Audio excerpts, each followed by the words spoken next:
before we do that, let's be reminded once more that the newspapers are completely safe. There's absolutely no issues. The presses are using all the proper sanitary measures. Personnel are sanitizing and wearing gloves and PPE, so you need not worry. And if you'd like your own paper, please go to wantmypaper.com, where you can make arrangements for the same. But like we said earlier, on with the top 10 stories of this morning, beginning with the fact that the lockdown may now be confined to only 13 cities. Following that, the PMs of India will set example in eco-revival. India's GDP growth in Q4 and FY20 sinks to an 11-year low. That's the third story for this morning. Sources say that a hike in GST rates is unlikely. HCL Tech to buy CISCO's Sun Tech for 49 million. That's another key development. The government may cap prices of some cancer drugs. That's another key story as well. Vodafone-Idea soars 35% on reports of the Google deal. So we saw that counter very active in trade yesterday. Accenture gives bonuses to most employees. So that's quite a contrary move, whereas we're seeing a lot of other corporates cut employee pay. Currencies in crisis, disruption tough to reverse, fears FMCG. Trump's social media diktat won't change India's stand. So those are roughly the headlines for this morning. Let's also get you a feel for the corporate stories, which are Sebi warns TCS over inadequate disclosures. So that's quite key coming in there. RBI finds Citibank and 3 co-op banks. So that's quite interesting as well. Indgrid to buy Kalpataru Power JV assets for 310 crores, quite a key story. Trading in RIL rights entitlement ends up 41%. So we're all tracking that rights issue very closely. And CapGemini's Delpaporate, new Wipro CEO. So that's another key piece of news coming out from the IT sector. Let's now get you a feel for what's happening in the markets, although it's a weekend and the markets are shut. US stocks end higher despite bad data, so the indices are just continuing their rally in the US. Crude has been set for the biggest monthly gain in years. So a month ago, we were talking about crude at negative prices, people paying for delivery. Now that seems to have reversed, and it's had its best month in a year. MACD shows buy signal. Nifty trades with the bias positive, so that's quite self-explanatory. Gold prices gain on US-China trade tensions. That's another key development coming in again, And the rupee settles 14 paise higher versus the dollar. So that's another key one to look out for. The rupee seems to be appreciating. But let's now focus in on what the PM's office is saying. Prime Minister Narendra Modi penned a letter to the nation on the eve of 1 year into his second term. PM said India will surprise the world with economic recovery. Let's go across to Ruchi Bhatia for more. He has written an open letter to the citizens of the country marking the first anniversary of the second term of the Modi government. The Prime Minister has used this opportunity to reach out to the people of the country who are in the midst of the coronavirus related lockdown as well, and use this opportunity to talk about the plight of migrant workers and the pain that they have been suffering over the last couple of days. In fact, the Prime Minister says, and I quote, "Our labourers, migrant workers, artisans, craftsmen in the small-scale industry, hawkers and such fellow countrymen have undergone tremendous suffering. We are working in a united and determined way to alleviate their troubles." This is coming in at a time when the Prime Minister and his entire team has put out a 20 lakh crore rupee vaccine for the Indian economy as well. He also used this opportunity to say and once again tell people that it is important for every Indian to follow all rules and guidelines, and also did mention the fact that the people so far have displayed tremendous patience and should continue to do so. He also said that India has been able to battle coronavirus mostly on account of the resolve of various people, and even though there is a widespread debate on how economies around the world will recover, India will do whatever it can. He is working day and night. He also used this opportunity to talk about various schemes that the government has launched in the last 6 years as well. By the way, thanks for that, Ruchi. Another key story in the paper this morning is the fact that Home Minister Amit Shah briefed PM Modi after discussion with CMs over the lockdown. We understand that the government may allow lockdown to be confined to 13 cities only. Here's Utkarsh Chaturvedi with more. Over to you, Utkarsh.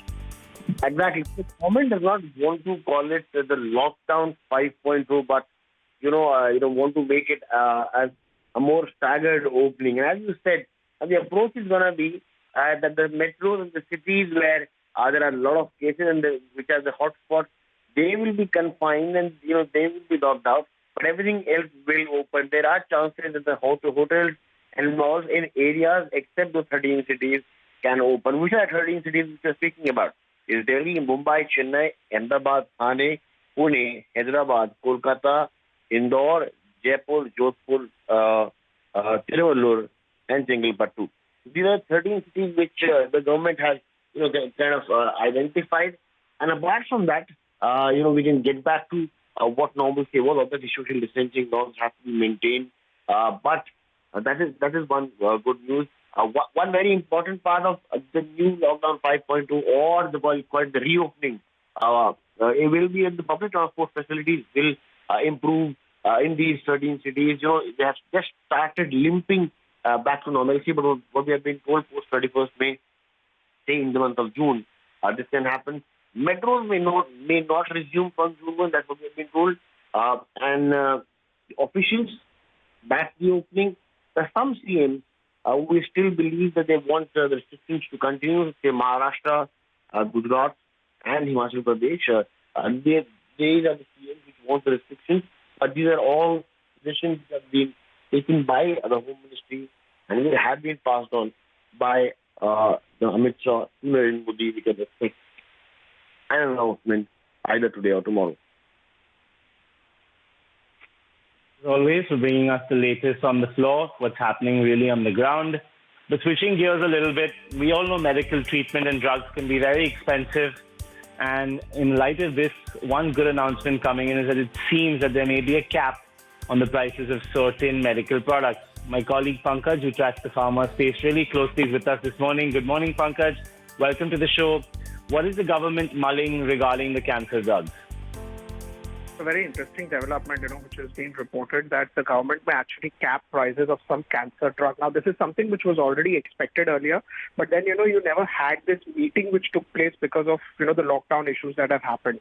Now, what we can pick up is that 2nd June, which is on this Tuesday or the coming Tuesday, is, when you will get a video conferencing meeting, which will include NELM, which of course fixes the prices of certain cancer drugs. Now, these are respiratory drugs that we're talking about, and there was already a talk that, these will be capped. It's just that it never got executed, maybe because of the lockdown, maybe because, government got busy in some other things for the last 70, 80 days. And now, finally, on 2nd June, you're having this meeting. Very, very difficult to say what will be the total number, what will be the cap. I think those are details which should only come out after that meeting. But it's an interesting development. It was expected. And now, via video conferencing, they are moving ahead on 2nd of June and going ahead and conducting this meeting so that prices can be capped for essential respiratory cancer drug. All right, Pankaj, great to have you with us this morning, and thanks so much for bringing us the details on that development. Something good coming in for consumers, one area where we're seeing your costs essentially not go up. Switching gears from pharma to IT, HCL Tech is eyeing an acquisition. They are looking to buy CISCO Suntech for $50 million. So it's quite a significant transaction, especially since it'll be an all-cash deal. Now, this will help the company cater to customers in the telecommunications industry. So that's where this acquisition is focused. And the employees who've currently worked on CISCO Sun Technology products will also be moving to HCL as part of the acquisition. The buyout comes in line with their Mode 3 strategy, is what HCL had to come forward and say. So quite interesting, and do keep an eye out for that one. And let's keep an eye out for the HCL counter on Monday when it opens as well. But switching gears yet again, Chandra is on the phone with us, I believe. Good morning, Chandra. Seems Sebi has warned TCS over some inadequate disclosures, and it's quite unexpected that you hear something like that from a company like TCS. It seems they failed to disclose the extent of damages related to some U.S. lawsuits. Could you walk us through the finer details, please? That's correct. Varun, this case itself is 4 years ago. The disclosure was made 4 years ago. But Sebi this week in a letter has pulled up TCS and has warned them to adhere to disclosure requirements. So what has happened was TCS got into a lawsuit on IP infringement against Epic Systems in 2016. There was a jury verdict on this, as part of which there was a penalty of over $900 million. Now, they did not report the penalty amount, but 2 days later, it was mentioned in the contingent liabilities along with their financial results. Now, a year later, in 2017, the final amount was reduced to $420 million. So, Sebi pulled up TCS saying that they should have ideally disclosed the amount at the first instance and not buried it in their results 2 days later. So Sebi has, in an unusual move, sent a warning here to TCS saying that you must adhere to disclosure requirements. And as you said, this is pretty unusual because remember, TCS is India's largest software exporter, one of the most valuable companies on the stock market. So for them to get a rap on the knuckles from Sebi is pretty unusual. And it's raised questions on governance as well. Thanks as always for walking us through that, and quite a key development. We'll be eyeing out for that pretty closely. The next story, which I believe if my producer is ready, is regarding exams and the future of exams. And this one's actually from the Times of India. It seems the student community is confused about the final year and semester examinations. In a letter to the UGC, Education Minister Uday Samant demanded scrapping of these exams altogether.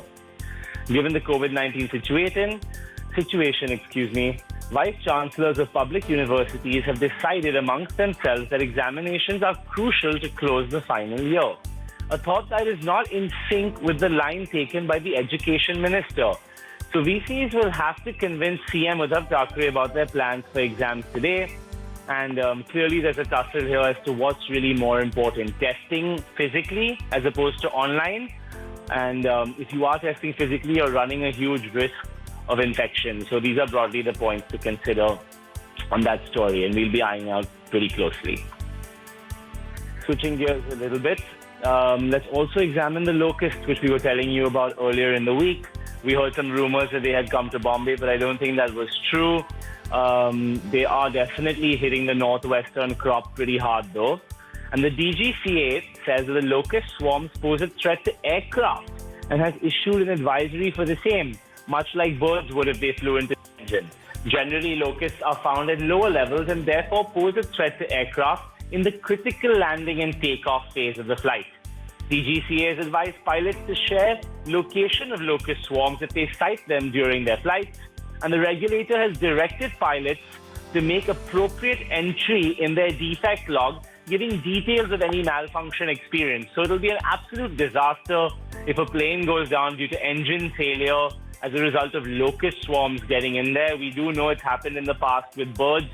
So let's, just heed that important piece of information, and I'm sure the pilots are taking due notice of it as well. Moving forward yet again, a bit gloomy this morning and quite a sad story. Noted astrologer who was also a very famed consultant of ET now, Bejan Daruwala, passed away in his private Ahmedabad hospital last evening. He was 88 years old, so at least he lived a long life, but bucking the predictable, India's much-loved astrologer refused to bow out to COVID-19 despite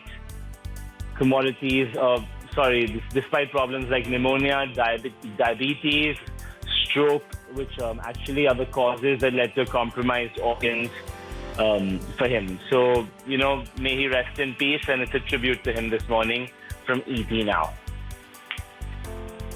All right, it seems that we are done with the Economic Times stories. We'll now be switching over quickly to the Times of India top 5. And here what we're gathering is that the CMs are not in favor of lifting lockdown. Trump claims that he spoke to Modi. The government denies. Spitting, smoking to bring 6 months jail sentence. That's something I'm sure in the larger metros we'll all be very happy about.